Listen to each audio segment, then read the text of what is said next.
अगर आपने चाइना में मास्टर्स, एमबीबीएस, बीडीएस या डिप्लोमा के लिए एडमिशन सिक्योर कर लिया है तो अगला क्वेश्चन होता है वीजा के लिए डॉक्यूमेंट्स कैसे प्रिपेयर करने हैं। तो आज मैं आपको आपकी वीजा एप्लीकेशन रेडी करने का step by step clear process समझाने वाला हूं। तो वीडियो को शुरू से लेकर आखिर तक जरूर देखिए ताकि आपका कोई भी डॉक्यूमेंट मिस ना हो जाए और इजीली आपका वीजा लग जाए और आप चाइना आ सकें। Step 1, educational certificate. सबसे पहले आपको अपने ये डॉक्यूमेंट्स रेडी कर लेने हैं जिनमें एफएससी की मार्कशीट और सर्टिफिकेट, मैट्रिक की मार्कशीट और सर्टिफिकेट। इसके अलावा अगर आपने ए लेवल्स किया है तो आप आईबीसीसी से उसका इक्विवेलेंट सर्टिफिकेट ले सकते हैं और उसे अपने पास रख सकते हैं। जब आपके ये डॉक्यूमेंट्स यानी एजुकेशनल डॉक्यूमेंट्स रेडी हो जाएं तब आपको सबसे पहला काम करना है जो आपका रेलिवेंट बोर्ड है। लेट्स सपोज आपने एजेके से अगर आपने ग्रेजुएशन की है, आपने एफएससी की है तो अपने रेलिवेंट बोर्ड में जाएं, एजेके बोर्ड में, या अगर आपने सिंध से की है, पंजाब से की है, जहां से भी की है उस बोर्ड में जाएं और वहां से आपने अपने डॉक्यूमेंट्स अटैच करवाने हैं। इसके बाद जो नेक्स्ट स्टेप आता है वो ये है कि आपको आईबीसीसी से जाकर ये सारे डॉक्यूमेंट्स दोबारा से अटैच करवाने हैं। जो डॉक्यूमेंट्स आपने बोर्ड में अटैच करवाए हैं वो आपको एक इनवेलप की फॉर्म में दिए जाएंगे। वो इनवेलप आपने खोले बगैर डायरेक्टली आईबीसीसी के पास लेके जाना है तो वो भी आपको डॉक्यूमेंट्स अटैच कर देंगे। आईबीसीसी की अटेस्टेशन के बाद अब आपके ये जो एजुकेशनल डॉक्यूमेंट्स हैं ना, ये मोफा की अटेस्टेशन के लिए रेडी हैं। लेकिन मोफा आप अभी नहीं जाएंगे क्योंकि दीगर और भी डॉक्यूमेंट्स रिक्वायर्ड हैं। जब वो डॉक्यूमेंट्स आपके रेडी हो जाएं तो एक ही साथ आप सारे डॉक्यूमेंट्स को लेकर मोफा चले जाएंगे। इसके बाद जो अगला डॉक्यूमेंट आपको रेडी करना है वो है police clearance certificate. Police clearance certificate एक ऐसा डॉक्यूमेंट होता है जो कि इस बात को इंश्योर करता है कि आप किसी भी क्राइम या क्रिमिनल एक्टिविटी में इन्वॉल्व नहीं है। अब ये बनता कहाँ से है? ये उस जगह से बनता है जिस जगह की आपकी बर्थ है। आपने अपना पासपोर्ट ओपन करना है और वहां पर देखना है कि आपकी प्लेस ऑफ बर्थ कौन सा सिटी मेंशन है। अगर आप लाहौर रहते हैं लेकिन आपकी प्लेस ऑफ बर्थ रावलपिंडी है तो लाहौर से आपका पुलिस क्लियरेंस सर्टिफिकेट नहीं बनेगा, बल्कि आपको रावलपिंडी जाना पड़ेगा अपना पुलिस क्लियरेंस सर्टिफिकेट बनवाने के लिए। तो जल्दी से अपना पुलिस क्लियरेंस सर्टिफिकेट बनवा लीजिए और उसे भी रेडी कर लीजिए क्योंकि इसे भी आपको मोफा से अटैच करवाना पड़ता है। नेक्स्ट स्टेप है preparation of admission letter and JW202 letter. Admission letter तो आप समझ गए होंगे कि यूनिवर्सिटी की तरफ से आपके जो एडमिशन लेटर मिलता है उसकी बात कर रहा हूँ, लेकिन JW202 लेटर एक ऐसा लेटर होता है जो आपको यूनिवर्सिटी ही देती है और वो चाइनीज गवर्नमेंट की तरफ से आपको एक इन्विटेशन होता है कि हम आपको चाइना बुला रहे हैं, हम आपको स्पॉन्सरशिप दे रहे हैं। ओके, अब आपको इन दो डॉक्यूमेंट्स का वेट करना है। और इसके अलावा जो एक इंपॉर्टेंट चीज़ होती है बैंक स्टेटमेंट। अगर आपके अकाउंट में बैंक स्टेटमेंट के पैसे पड़े हैं तो हम आपको बताएंगे कि चाइना के लिए अभी कितनी स्पेसिफिक बैंक स्टेटमेंट चल रही है। तो अगर पॉसिबल हो आपके अकाउंट में पैसे हों तो आप अभी उसको रेडी कर लें इसी स्टेप के दौरान, स्टेप 3 के दौरान। लेकिन अगर आपकी बैंक स्टेटमेंट के पैसे रेडी नहीं हैं तो आप वेट कर सकते हैं JW202 और एडमिशन लेटर आने तक का, और इसके बाद आप बैंक स्टेटमेंट निकलवा सकते हैं। स्टेप 4 आ जाता है जी FRC ID कार्ड्स की कॉपीज और एफिडेविट। ये सिर्फ उस सूरत में होता है कि अगर आप अपने स्पॉन्सर खुद नहीं हैं, यानी कि आपको ये शो करना पड़ता है चाइना में एडमिशन के लिए कि आप अपना सारा खर्चा खुद उठा रहे हैं या आपके वालिद, वालिदा या बहन या भाई उठा रहे हैं। सिर्फ ब्लड रिलेशन वाले उठा सकते हैं। ओके, लेट्स सपोज के आपके केस में आपके वालिद यानी आपके फादर आपका ये सारा खर्चा उठा रहे हैं, तो इस केस में आपके फादर को एक एफिडेविट यानी बयान खल्फी लिखना पड़ेगा कि मैं अपने बेटे या बेटी के लिए ये अमाउंट बेयर करने के लिए तैयार हूँ और ये अमाउंट मेरे बैंक में पड़ी है।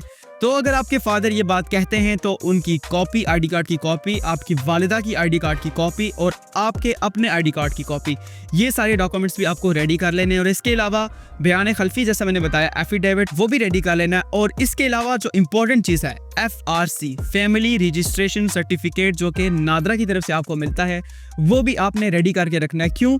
इससे ये साबित होता है कि आपके वालिद के साथ आपका क्या रिलेशन है, ये एक प्रूफ करने वाला डॉक्यूमेंट होता है।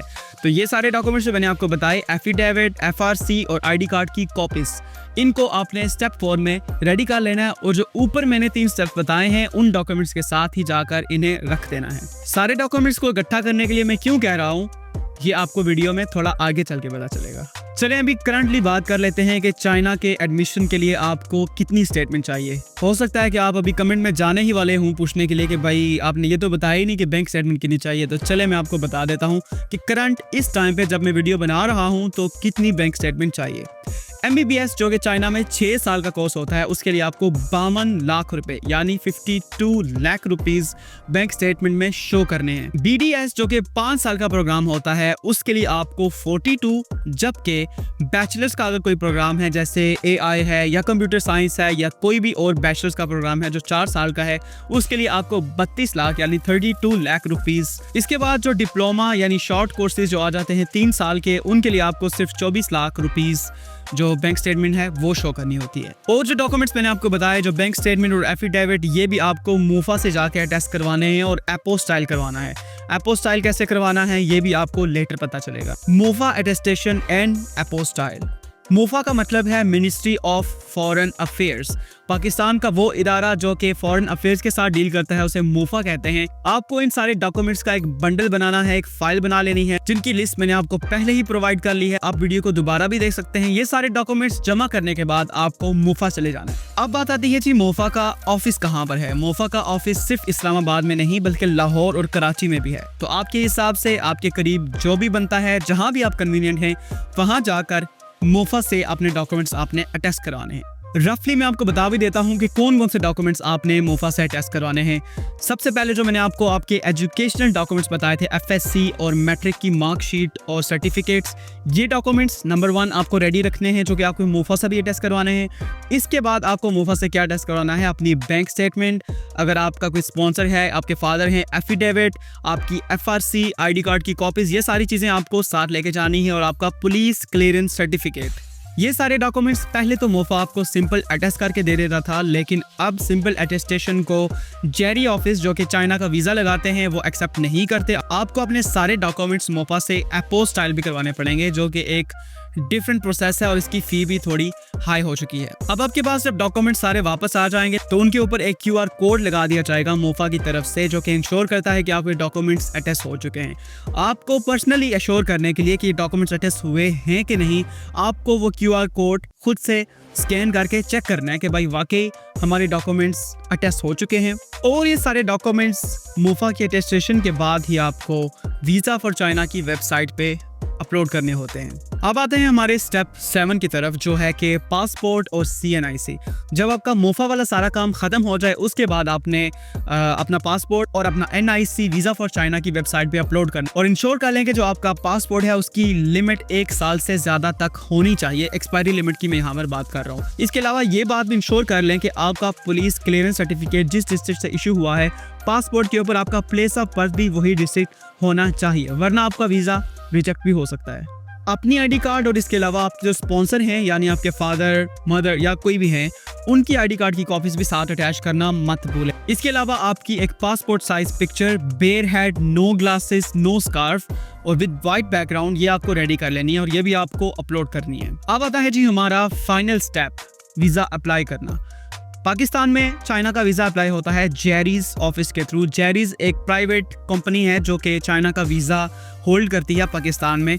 इससे पहले आपको वीज़ा फॉर चाइना की वेबसाइट पे जाना है और वहाँ पर आपको ये सारे डॉक्यूमेंट्स अपलोड करने हैं, जैसा कि मैंने आपको पिछले स्टेप में भी बताया। अगर आपको नहीं पता कि डॉक्यूमेंट्स कैसे अपलोड करने हैं वीज़ा फॉर चाइना की वेबसाइट के ऊपर, तो कोई मसला नहीं, आपके भाई ने ये पूरी वीडियो ऑलरेडी बना कर रखी है, जिसका लिंक आपको ऊपर आई बटन में और डिस्क्रिप्शन में भी मिल जाएगा।